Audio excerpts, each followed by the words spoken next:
Hello class 10th। Welcome to जीना यूकिल easy maths classes सरल गणित। तो कमेंट करके बताइए ज़रूर कि सच में ये थोड़ा सरल और इजी लग रहा है आपको बाकी क्लासेस के मुकाबले या नहीं। नहीं तो और सरल बनाएंगे इनको। तो आज हम शुरू करते हैं अपना लेसन 3। लेसन का नाम है दो चर वाले रैखिक समीकरण युग्म। तो थोड़ा सा समझते हैं पहले जो टॉपिक का नाम है, लेसन का नाम है दो चर। चर पहले भी कई बार बताया है, छोटी क्लासेस में भी पढ़ा है, फिर भी बच्चे भूल जाते हैं तो एक बार फिर से दोहराते हैं कि चर क्या होता है। तो चर होता है ये X Y Z A B C, जिसके मान का पता नहीं होता, जिसके मान का पता नहीं होता, जिसका मान निश्चित नहीं होता, वो है चर। अंग्रेजी में इसको कहते हैं वेरिएबल। अंग्रेजी में इसको क्या कहते हैं? वेरिएबल। यानी वो वेरी करता है, कभी कुछ कभी कुछ, उसका कुछ भी आंसर हो सकता है। एक्स कहीं पे 4 हो सकता है, कहीं 10 हो सकता है, कहीं 0 हो सकता है। तो ये है चर। तो इसमें कितने चर होंगे? 2। तो दो चर वाले रैखिक समीकरण युग्म। अब ये शब्द देखिए, समीकरण। समीकरण से आप क्या समझते हैं? समीकरण माने जिसमें एक इक्वल टू का, बराबर का चिन्ह हो। कुछ इस तरफ भी लिखा होगा, कुछ इस तरफ भी लिखा होगा, तो वो होता है हमारा समीकरण। क्या होता है? समीकरण। तो समीकरण की पहचान है इक्वल टू का चिन्ह। और अंग्रेजी में समीकरण को क्या कहते हैं? इक्वेशन। क्या कहते हैं? इक्वेशन। यहाँ भी पद होंगे, यहाँ भी पद होंगे, एक्स वाले, वाई वाले या सिंपल संख्या कुछ भी लिखा होगा, तो ये है हमारा समीकरण। कैसा समीकरण? रैखिक समीकरण। अभी पीछे ही हमने लेसन 2 में बात करी थी द्विघात समीकरण, तो ये भी एक समीकरण है रैखिक। रैखिक समीकरण जिसकी घात 1 होती है। तो रैखिक से आप क्या समझते हैं? रैखिक समीकरण क्या होता है आप लिख लीजिए, जो आपके साथ में कॉपी खोल के रखी है। रैखिक समीकरण वह समीकरण है जिसकी घात है 1, जिसकी घात 1 होती है। इसे रैखिक क्यों कहा जाता है? ये भी एक प्रश्न कई बार पूछा जाता है। तो रैखिक समीकरण को रैखिक इसलिए कहा जाता है क्योंकि जब भी इसका आलेख हम बनाएंगे तो उसका आलेख, उसका ग्राफ एक सीधी रेखा में आता है। किस में आता है? सीधी रेखा में। अब क्योंकि इसका जो ग्राफ है, जो आलेख है, वो सीधी रेखा में आता है, तो इसका नाम पड़ता है रैखिक समीकरण। क्लियर है? फिर एक आखिरी शब्द है युग्म। युग्म माने जोड़ा। युग्म माने जोड़ा। तो इस लेसन में जो समीकरण हम करेंगे वो जोड़े में होंगे। कैसे होंगे? जोड़े में। क्लियर है? लेसन का नाम बहुत इजी है। 3.1 हम करेंगे, बहुत ही ज़्यादा इजी। थोड़ा सा ध्यान देने से हर बच्चा उसको कर पाएगा, चाहे उसको बाकी बहुत ज़्यादा गणित नहीं भी आती है, तो 3.1 तो वो आसानी से तैयार कर लेगा। दो चर वाले रैखिक समीकरण युग्म। तो ऐसे समीकरण जो एक तो रैखिक हैं, जिनकी घात 1 है, युग्म है, जोड़े में है। हर सवाल के अंदर 2 समीकरण होंगे और चर कितने होंगे? उसमें चर भी कितने होंगे? 2 होंगे। क्लियर है? लेसन का जो टॉपिक है कि टॉपिक क्या है, चलिए आगे बढ़ते हैं। तो ये देखिए एक्सरसाइज 3.1 मैंने लिखा यहाँ पर मानक रूप। अगर आपको थोड़ा भी ध्यान हो, अभी मानक रूप हमने बात करी थी द्विघात में। किस में बात करी थी? द्विघात में। तो वहाँ पर भी मानक रूप हमने पढ़ा था। मानक रूप का माने कि जो भी वो समीकरण है उसकी शक्ल कैसी होती है, वो कैसा नज़र आता है। अंग्रेजी में इसे कहते हैं जनरल फॉर्म। अब ये किसकी जनरल फॉर्म या मानक रूप है? ये है रैखिक समीकरण युग्म का मानक रूप। यानी कोई भी रैखिक समीकरण युग्म होगा वो दिखने में ऐसा होगा। a1x plus b1y plus c1 equal to 0, a2x plus b2y plus c2 equal to 0। तो ये है रैखिक समीकरण युग्म का मानक रूप, उसका जनरल फॉर्म। दो चर इसमें कौन से हैं? x और y। कौन से हैं दो चर? x और y। हालांकि अगर जब हम ज़्यादा सवालों को देखते हैं तो चर हम कुछ भी रख सकते हैं। ज़रूरी नहीं कि चर हमेशा x y होंगे, चर कुछ और भी हो सकते हैं। w z हो सकता है, s t हो सकता है। चर का नाम कुछ भी रखा जा सकता है। चर माने कि उसकी वैल्यू हमें पता नहीं है। और ये जो ए बी सी हैं ये चर नहीं है, ये कंफ्यूज नहीं होना है। ए बी सी यहाँ पर क्या होंगे? कोई संख्याएं होंगी। क्या होंगी? कुछ संख्याएं होंगी जिनको हम कहते हैं अचर। क्या होंगे? अचर। 2 एग्जाम्पल मैंने यहाँ पर लिखे हैं, देखो। पहला, और ये ब्रैकेट देखिए, ये इसको बोलते हैं करली ब्रैकेट, मतलब थोड़ा गोल घुमा के ये ब्रैकेट लगाया गया है। इसको हम ज़रूर लगाएंगे ये दिखाने के लिए कि ये समीकरण अलग अलग नहीं है, ये पूरा एक जोड़ा है। ये पूरा एक जोड़ा है, जोड़ी को अलग नहीं किया जा सकता जैसे किसी भी चीज़ की जोड़ी होती है। तो ये एग्जाम्पल देखो, 3x minus 5y plus 2 equal to 0, 1/2x minus 7y minus 3/5 equal to 0। तो ये क्या है? रैखिक समीकरण युग्म। अगर हम इसको मानक रूप से मैच करके देखें तो जैसे हम द्विघात में मैच करके ABC पता कर रहे थे, यहाँ पर भी हम मैच करके A1 B1 C1 और नीचे वाले समीकरण से A2 B2 C2 अलग अलग कर सकते हैं। देखें ज़रा, आप लोग कर पाते हैं नहीं कर पाते हैं? इसमें A1 क्या है? A1 क्या चीज़ है? ऊपर वाले समीकरण में जो x के साथ है, तो A1 क्या है? 3। इसी प्रकार से नीचे वाले समीकरण में जो x के साथ है वो क्या है? A2। तो A2 क्या हो गया? 1/2। B1 minus 5, B2 minus 7, C1 2, C2 minus 3/5। Clear है? तो रैखिक समीकरण युग्म को देखकर पहचान लेना कि ये कैसा समीकरण है, रैखिक समीकरण युग्म है, और उसमें से A1 B1 C1 A2 B2 C2 अलग करना, ये आपने देखना है यहाँ पर। सेकंड एग्जाम्पल देखो। अब समीकरण देखने में छोटा लग रहा है, क्यों लग रहा है? 2x minus 7y equal to 0, 4x minus 8 equal to 0। कितने कितने पद है इसमें? 2। इसमें भी 2 पद हैं। पद जानते हो ना, जहाँ पे प्लस माइनस का निशान आ जाता है वहाँ पर एक पद अलग हो जाता है। एक पद ये, एक पद ये, एक पद ये, एक पद ये। अब मानक रूप में 3 पद हैं, तो कोई पद मिसिंग है। तो क्या पद मिसिंग है? x वाला है, y वाला है, कौन सा पद नहीं है इसमें? c वाला नहीं है। तो इसका मतलब c वाला पद यहाँ पर 0 है। इसी प्रकार से यहाँ पर x है लेकिन y नहीं है, तो इसका मतलब y वाला पद यहाँ पर 0 है। हम चाहें तो इसको अगर मानक रूप में जब हम इसे लिखेंगे तो हम इसको इस प्रकार से लिख देंगे, 2x minus 7y plus 0 equal to 0, 4x plus 0y minus 8 equal to 0, जिससे कि a के नीचे a, b के नीचे b और c के नीचे c आ जाता है। ये बिल्कुल मानक रूप जैसा दिखने लगता है, a1x b1y c1 की तरह। और हम आसानी से a1 a2 b1 b2 c1 c2 अलग कर लेंगे।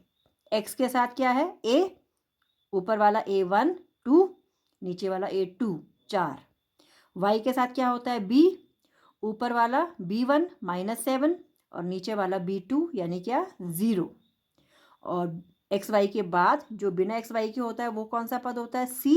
तो ऊपर वाले में c1 हो गया 0 और c2 हो गया माइनस 8। क्लियर है? साथ में कॉपी रजिस्टर जो भी है रखिए, और वीडियो पॉज करके रोक के जो भी मैं यहाँ बोर्ड पर लिख रही हूँ वो सब आपको उतारना है और साथ साथ बोल बोल कर लिखते जाना है और सुननी है मेरी बात कि मैं क्या समझा रही हूँ। जिन बच्चों को थोड़ा आता है उन्हें ये चीज़ बहुत इजी लगेगी, ये बहुत ही बेसिक बात है, लेकिन मैं ये सब बातें बता रही हूँ क्योंकि क्लास में जब हम पढ़ाते हैं तो हम देखते हैं कि बच्चों को इतनी छोटी छोटी बातें भी नहीं पता है। तो छोटी छोटी बात भी आपको बताई जा रही है, जिन्हें पता है वो आगे बढ़ें, जिन्हें नहीं पता है वो ध्यान से सीखें और समझें, जिससे कि वो इससे आगे की बातें ढंग से समझ सकें। अब हम आते हैं एक्सरसाइज 3.1 के क्वेश्चन 1 पर। क्वेश्चन मैं बुक से पढ़ रही हूँ, ध्यान से सुनिए। आप लोग अपनी बुक खोल के रखिए और मेरे साथ साथ क्वेश्चन को पढ़िए, वहाँ पर क्या लिखा है। क्वेश्चन को समझना है हमने और फिर समीकरण बनाना है। वो कह रहा है आफताब अपनी पुत्री से क्या कह रहा है? 7 वर्ष पूर्व, 7 वर्ष पूर्व माने 7 साल पहले मैं तुमसे 7 गुनी आयु का था। अब से 3 वर्ष बाद मैं तुमसे केवल 3 गुनी आयु का रह जाऊंगा। इस स्थिति को बीजगणितीय ग्राफीय रूपों में व्यक्त कीजिए।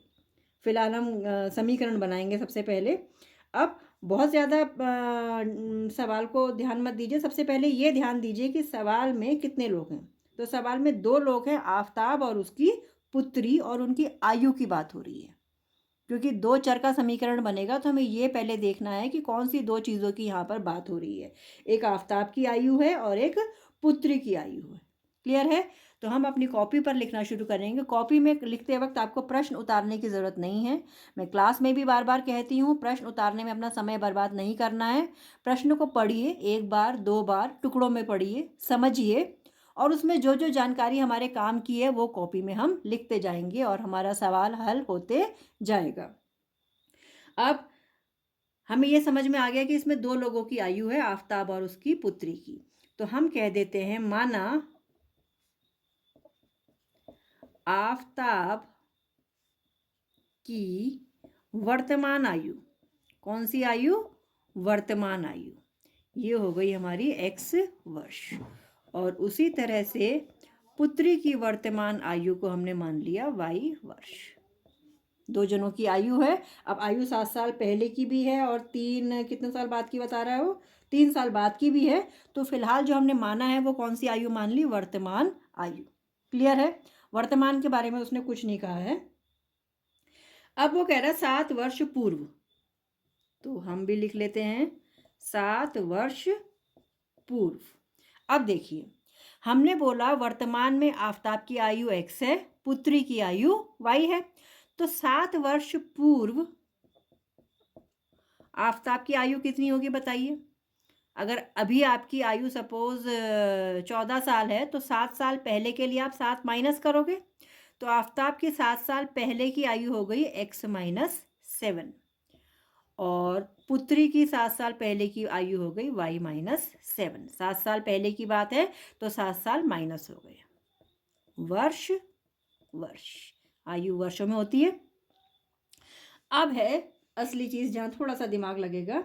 क्या बोला उसने? उसने बोला 7 वर्ष पूर्व, अपनी बुक देखिएगा, हाँ, उसने बोला 7 वर्ष पूर्व मैं तुमसे 7 गुनी आयु का था। कौन बोल रहा है? ये आफताब बोल रहा है। यानी आफताब कह रहा है कि मेरी जो आयु थी वो तुमसे कितनी थी? 7 गुनी। अब गुना तो जानते हो ना, 7 गुना पुत्री।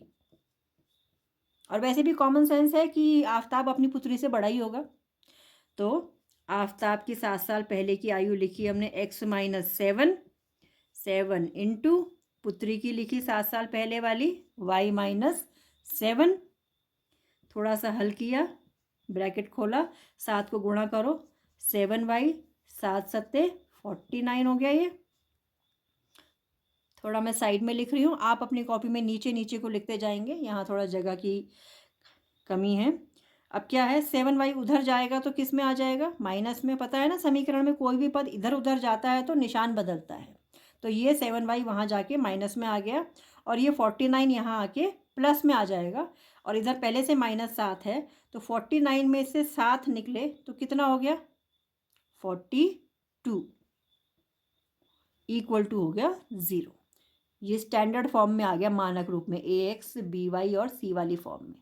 इसको हम फिलहाल के लिए बॉक्स में बंद कर देते हैं। तो एक समीकरण हमें मिल गया x minus 7y plus 42 equal to 0।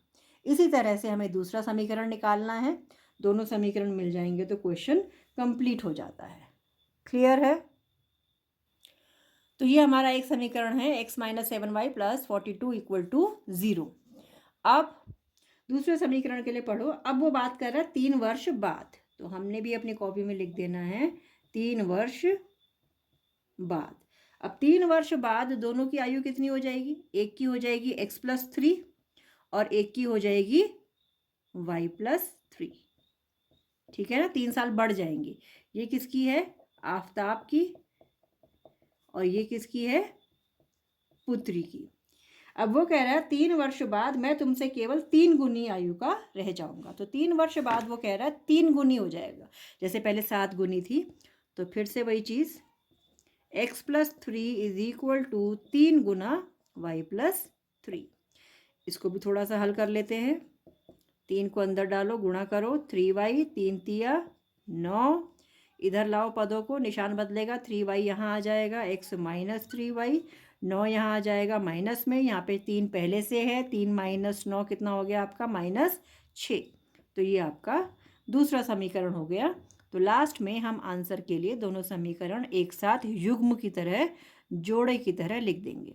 x minus 7y plus 42 equal to 0 और x minus 3y minus 6 equal to 0।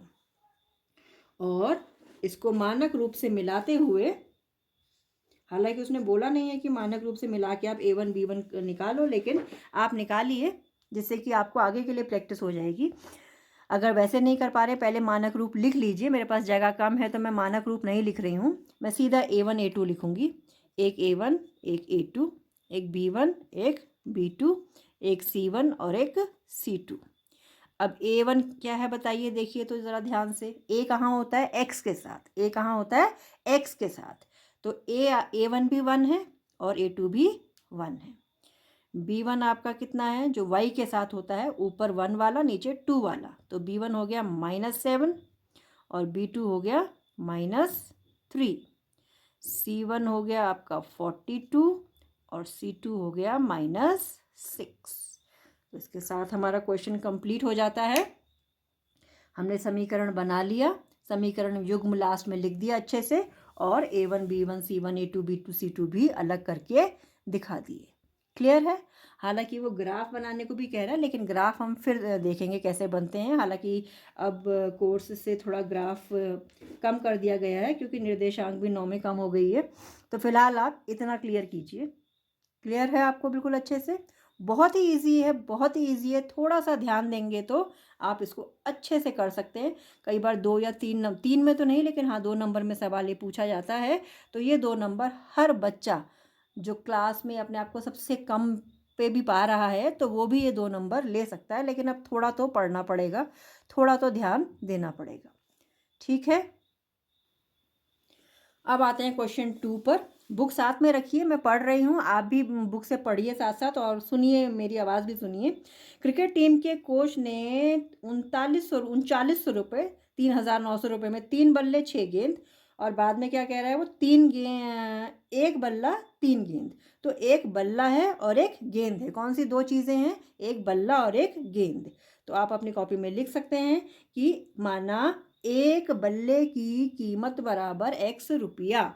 मैं यहाँ कंप्लीट लाइन नहीं लिख रही हूँ, जैसा कि आपको पता ही है, मैं शॉर्टकट में करवाती हूँ आपको। मेरा आपसे कहना है ज़्यादा ध्यान दीजिए समझने पर, और इतना आपके अंदर भी कॉमन सेंस या प्रैक्टिस या कॉन्फिडेंस होना चाहिए कि थोड़ा बहुत हिंदी आप खुद लिखें अपने आप।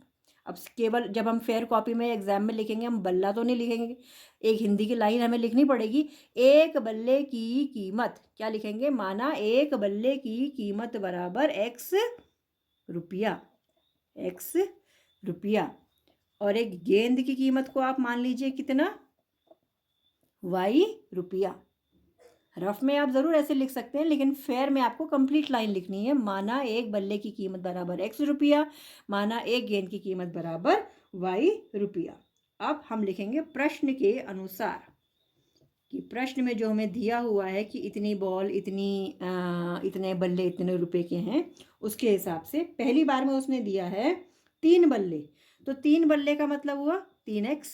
अगर एक बल्ला X रुपए का है तो 3 बल्ले 3x रुपए के होंगे। तो 3 बल्ले और 6 गेंदे, तो 3x + 6y कितने रुपए में आ रहे हैं? 3900 रुपये में आ रहे हैं।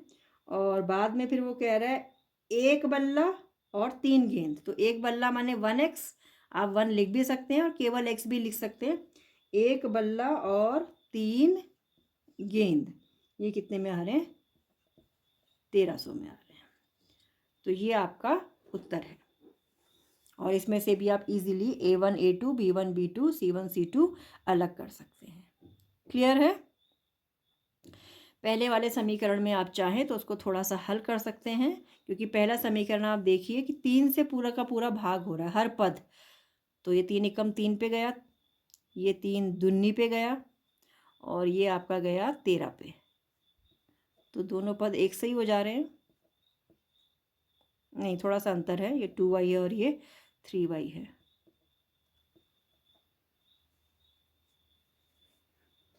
ठीक है, क्लियर है? और इसमें से भी आप A1 A2 B1 B2 C1 C2 आसानी से अलग कर सकते हैं। आप यहाँ से डायरेक्ट ही देख सकते हैं, A1 भी 1 है, A2 भी 1 है, B1 भी 2 है, और B2 जो है वो 3 है, C1 को आप चाहें तो इस तरफ ला सकते हैं, ये माइनस में आएगा, ये भी माइनस में आएगा, और चाहें तो इधर भी रख सकते हैं। तो C1 आपका 1300 और C2 भी 1300 हो रहा है। क्लियर है मेरे ख्याल?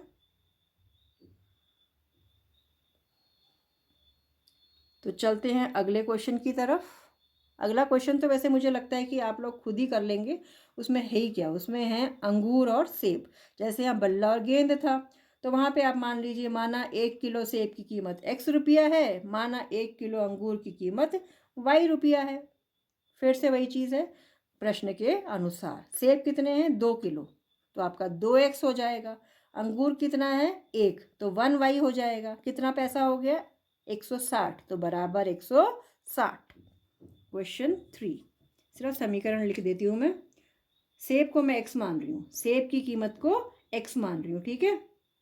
तो ये आपका बनेगा 2x, और अंगूर की कीमत को हम मान रहे हैं y, तो 1 किलो अंगूर 1y, ये आपका 160 रुपये का बन रहा है। और एक महीने बाद 4 किलो सेब, तो 4x, और 2 किलो अंगूर तो 2y, ये आपका 300 हो जा रहा है। क्लियर है? इसमें भी आप चाहें तो इस समीकरण को 2 से थोड़ा काट के हल कर सकते हैं, नहीं भी करेंगे तो भी ठीक है, दोनों हालत में आंसर आपका ठीक है। तो आपको शुरुआत वही माना वाली लाइन से करनी है कि माना 1 किलो सेब की कीमत x रुपये प्रति किलो, माना 1 किलो अंगूर की कीमत y रुपया, और प्रश्न के अनुसार ये हमारे समीकरण बन जाते हैं। तो काफ़ी इजी एक्सरसाइज है, काफ़ी इजी लगा होगा आपको आज का वीडियो। ये खासकर उन बच्चों के लिए जो कुछ नहीं कर पा रहे हैं, तो कम से कम ये 3.1 तो करें। मैं बार बार कह रही हूँ कि गणित के पेपर में कम से कम पास होना बिल्कुल भी मुश्किल नहीं है, जितना बड़ा हवा बना दिया गया है। और गणित में बच्चे डरते भी और फेल होते भी हैं। फेल होने का कारण यही है कि आप सब कुछ करने की कोशिश में कुछ भी नहीं कर पाते हैं। तो आप ये कोशिश कीजिए कि पहले जो ईजी पोर्शन है उसको हम अच्छे से तैयार कर लें। क्लियर है? तो इसकी प्रैक्टिस कीजिए, नेक्स्ट क्लास में दूसरा टॉपिक लेंगे। Okay, thank you, keep practising.